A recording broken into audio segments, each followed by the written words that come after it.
Hi, everybody. Welcome to our 5-minute Bible study for today. Today we are in 1 Samuel chapter 12, and there's a free PDF handout which you can download online. Let's jump in. First of all, when did these events happen in history? We've been talking about Samuel and Saul. We'll talk about them more in our characters section, but you're probably familiar with them if you've been going through these studies. Samuel was born approximately 1100 BC, and then Saul became king of Israel about 1050 BC. Let's go down to our characters section now. Saul was selected by God and anointed by Samuel to be the first king of Israel. He was from the tribe of Benjamin. Samuel is our second main character. He's the prophet of God, and he was the last significant judge over the Israelite people before the kings took over. And then finally, we have the Israelites. Specifically in this chapter, we're going to talk about how they sinned against God by asking for a king. Now, where? Our map section. At the end of chapter 11, do you remember where Samuel and the people went to reaffirm Saul as the king? They went to Gilgal. And there's an address that Samuel makes to the people that's contained in this chapter, and that appears to have happened in the same location at Gilgal. So let's jump into this. Our first section is verses 1 through 11. Samuel reminds the people about the faithfulness of God and his own faithfulness to them. Samuel addressed the people while they were gathered at Gilgal, celebrating Saul as their king and their victory over the Ammonites, and he reminded them that he had been a prophet and a judge amongst them since his youth. And he asked them, he opened up the floor for complaints against himself. He asked them if any of them had an accusation of unrighteousness against him. And all of the people confirmed that Samuel had never oppressed them, he had never defrauded them, he had never abused them in any way, stolen from them, taken a bribe. Samuel had been appointed by God as the prophet and the judge, and he had never abused his office. He had taken care of the people under his care, as had God. Samuel reminded the people of God's faithfulness to them.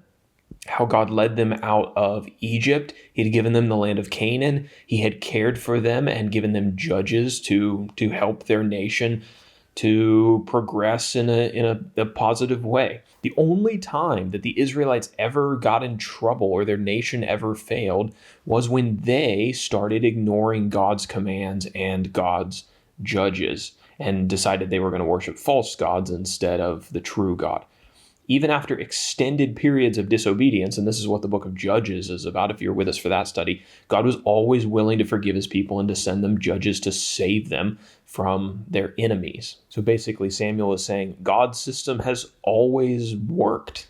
And this is why in verses 12 through 25, God expresses his displeasure about the people's decision to ask for a king. Even though God had always been a good king, he had always protected his people against their enemies, when the Ammonite threat came, which we talked about in chapter 11, the people wanted a new king. They wanted to replace God with a man as their king. They thought somehow that was going to be better. God permitted them to appoint this king, but he wasn't happy with their betrayal and their misplacement of trust. As a sign of his displeasure, God sent a sign. God sent a storm of thunder and rain to Israel, which struck fear into the hearts of the people. And the people acknowledged at this point that they had sinned, and they asked Samuel to pray for them. Samuel reassured them that although God wasn't very happy with them, he was also not going to abandon them, and they would work through this.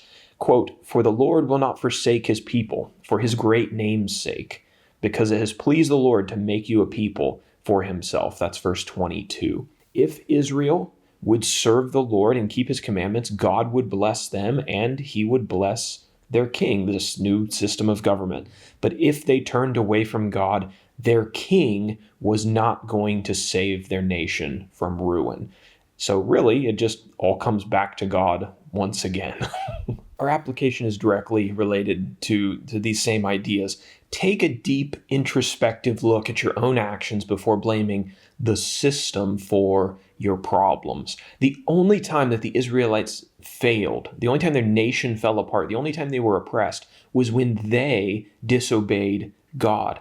God's system of government, God as the king and then the judges who he sent as his representatives, that had always functioned perfectly when the people obeyed God. Unfortunately, the Israelites weren't ready to acknowledge that they were the problem, not the system. They didn't need a king. They just needed to straighten up. And so for us, before we go blaming other people, blaming other institutions, let's take a good look at our lives and ask, could I be better? We can't always control the systems that we are submissive to, but we can control our personal actions.